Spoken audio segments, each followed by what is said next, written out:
इंदौर की बाणगंगा पुलिस को नशा मुक्ति अभियान में बड़ी कामयाबी मिली है, जिसमें पुलिस ने एक ऐसी महिला को गिरफ्तार किया है जो पिछले कई दिनों से गांजा तस्करी करने में जुटी थी।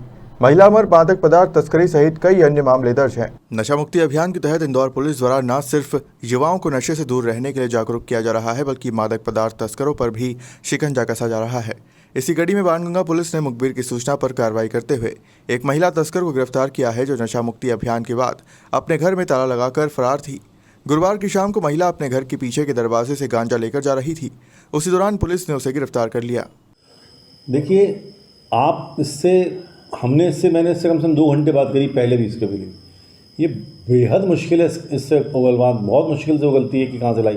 बोल देती कि रेलवे स्टेशन पे दे के गया था मुझे, तो बोला था कि तुम्हें डिलीवरी चाहिए तो यहाँ ले लेना। ऐसे घुमा के बात करती है। हम लोग we are trying our best to find out the facts. हम इसका PR ले रहे हैं, कल बात करेंगे कि एक्चुअल माल इसको डिलीवर कौन कर रहा है। इतनी बड़ी मात्रा में गांजा पकड़ा रहा है, जब 5 किलो 10 किलो 5 किलो 6 किलो गांजा पकड़ा रहा है, तो हो सकता है 2 4 5 किलो बेच चुकी होगी। 10 किलो गांजा भी हो सकता है डिलीवरी में। तो ये डिलीवरी कहाँ से आ रही है इसके पास में, इसका सोर्स क्या है, इस पर वर्कआउट कर रहे हैं। सर, कितने में बेचती थी और क्या? सॉरी, कितने में ये गांजे को बेचती थी, किस तरह की? ये तो मेरे ख्याल से 100 ग्राम 100 रुपये की पुड़िया बेचती है। उसमें कितना रहता है ये तो नहीं कह सकते, लेकिन 100 रुपये की पुड़िया देती है ऐसा मेरे को। ये क्या है, जब लगने लगता है कि ज़्यादा वो बढ़ गई तो इक्का दुक्का लड़कों के माध्यम से बिकवाती है ऐसा।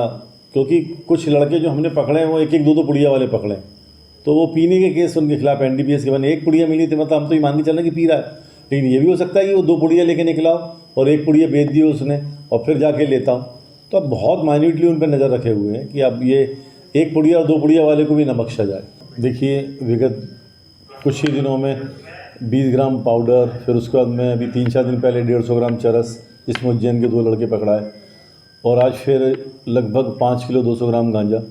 ऐसी 3 कार्रवाइयाँ एक के बाद एक हुई हैं, जिसमें अच्छी मात्रा में नारकोटिक्स ड्रग्स जो है वो जब्त हुआ है। आज भी मुखबिर की सूचना थी। ये महिला जो है, डिम्पल नाम है इसका, रवि रेकवार इसका पति है। ये इसके पूर्व में भी 2-3 केस इसके खिलाफ नारकोटिक ड्रग्स के हैं NDPS के, और आर्म्स एक्ट का भी है, और मारपीट के भी, झगड़े के भी हैं। बहुत होशियार है, घर में सभी प्रकार की व्यवस्था करके काम करती है अपना। और भी जब कुछ दिनों से सर्वेलेंस ज़्यादा बढ़ गया तो ये इसने घर में ताला लगा दिया।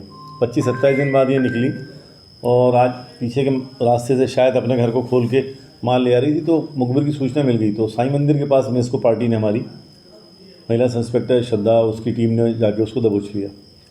फिर जो कार्रवाई हुई वहाँ पर नबी नापा तोली थी, तो करीब 500-200 की उसके पास गांजा जब्त हुआ है। अभी कार्रवाई चल ही रही लगातार, तो उसको कल पेश किया जाएगा जुडिशियल में। और अस्थमेटिक होने का नाटक और ये सब तमाम प्रकार की हरकतें करती है वो। तो कार्रवाई की गई है और लगातार कार्रवाइयाँ जारी रहेंगी। पिछले साल हम लोगों ने 89 केसेस किए थे NDPS के, इस बार 140 केसेस हो गए हैं।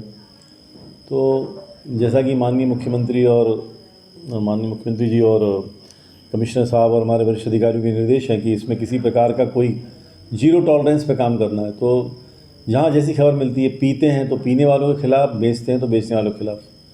यदि बेचने वाला है पकड़ाता है, और यदि कभी उसका कोई साथी बाहर का, जैसे गाजी चरस वाले केस में गाजी उज्जैन का था, तो उज्जैन से उसको फिर गाजी को गिरफ्तार किया हमने। ये महिला का बैकग्राउंड क्या है?